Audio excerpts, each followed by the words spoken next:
اب آئیے ذرا اخلاص کسے کہتے ہیں؟ فقی ابو لیث سمرقندی رحمۃ اللہ علیہ، بہت بڑے فقی گزرے، عالم۔ ایک نوجوان آیا، کہنے لگا حضرت جس کی بھی بات سنتے ہیں وہ عالم ہے، مفسر ہے، وہ عابد ہے، وہ زاہد ہے، وہ کہتا ہے علم ہو، پھر عمل ہو، پھر اخلاص ہو، آپ ذرا بتائیں نا اخلاص کی تعریف کیا ہے؟ اخلاص کسے کہتے ہیں؟ خلوص کسے کہتے ہیں؟ فقی ابو لیث سمرقندی رحمۃ اللہ علیہ نے فرمایا اخلاص یہ ہے کہ آپ ایک جگہ پہ کھڑے ہو کر پڑھ رہے ہیں نماز، اور ارد گرد کھڑی ہوئی ہیں بکریاں۔ کون کھڑی ہوئی ہیں؟ بکریاں کھڑی ہوئی ہیں۔ آپ نماز پڑھ رہے ہیں، کیا آپ کے ذہن میں آئے گا کہ یہ بکریاں مجھے دیکھ رہی ہیں اور یہ میری تعریف کریں گی، دیکھیں گی ہاں نمازی آدمی ہے، سجدے بڑے لمبے کرتا ہے، رکوع؟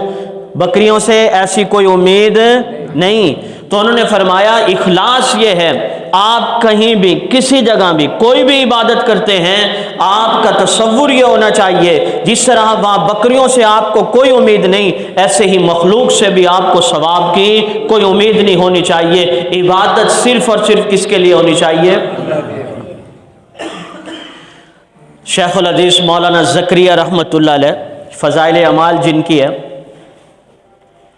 فرماتے ہیں دریائے جمنا کے کنارے ایک اللہ والے رہتے تھے۔ کہاں رہتے تھے؟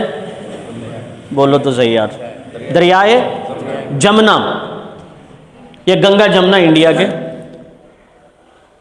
وہاں ایک شخص آیا، اللہ والے تو اللہ والے ہوتے ہیں نا، اس نے آ کے عرض کیا حضرت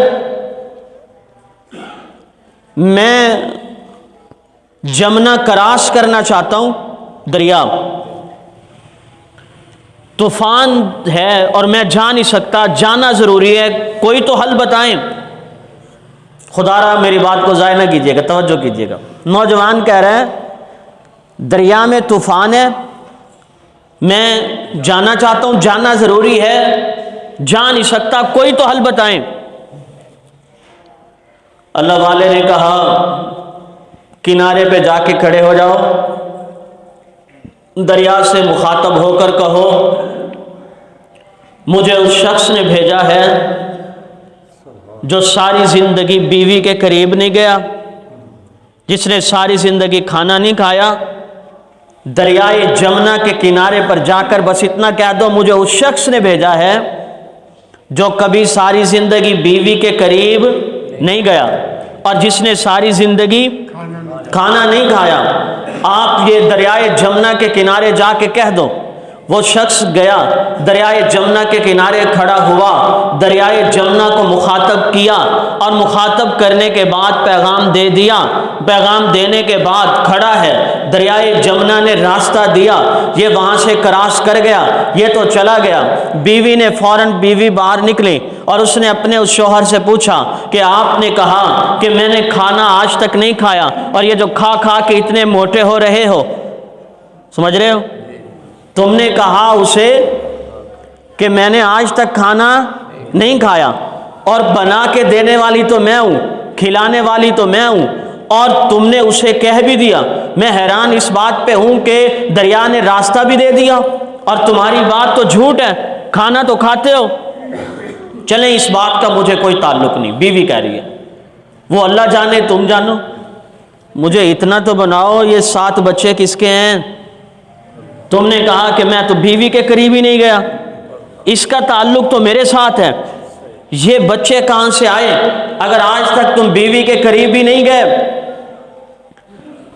اللہ والے نے مسکرا کے جواب دیا میرا اللہ جانتا ہے میں نے کھانا ہر رب بھی کھانا کھایا، اس لیے کھایا، میرے آقا نے فرمایا کہ تمہاری جان کا تم پر حق ہے اور میں اپنی اس جان کو بچانے کے لیے کھانا کھاتا ہوں، میں نے کبھی اپنی خواہش سے کھانا نہیں کھایا، اور میں تمہارے ساتھ جماع بھی کرتا ہوں، لیکن میں نے کبھی تمہارے ساتھ جماع اس لیے نہیں کیا کہ میری خواہش ہو، میرا نفس مجھے مجبور کر رہا ہو، میں نے تو اس لیے کیا کہ بیوی کا بھی مجھ پہ حق ہے، میں نے بیوی جماع اس لیے کیا کہ اللہ نے آپ کی ذمہ داری لگائی، میں نے خواہش سے کبھی جماع نہیں کیا، میں نے کھانا اس لیے کھایا، میرے آقا نے مجھے حکم دیا ہے کہ اپنی جان کی بھی پرواہ کرو، جب کھانا اپنی وجہ سے نہیں کھایا، جب بیوی کے قریب اپنی وجہ سے نہیں گیا، تو میرے کہنے کا مطلب بھی یہی تھا کہ میں جو کچھ کرتا ہوں یا اللہ کی بات کو سامنے رکھتا ہوں یا مصطفیٰ کی بات کو سامنے رکھتا ہوں۔ بات سمجھ آئی ہے آپ کو؟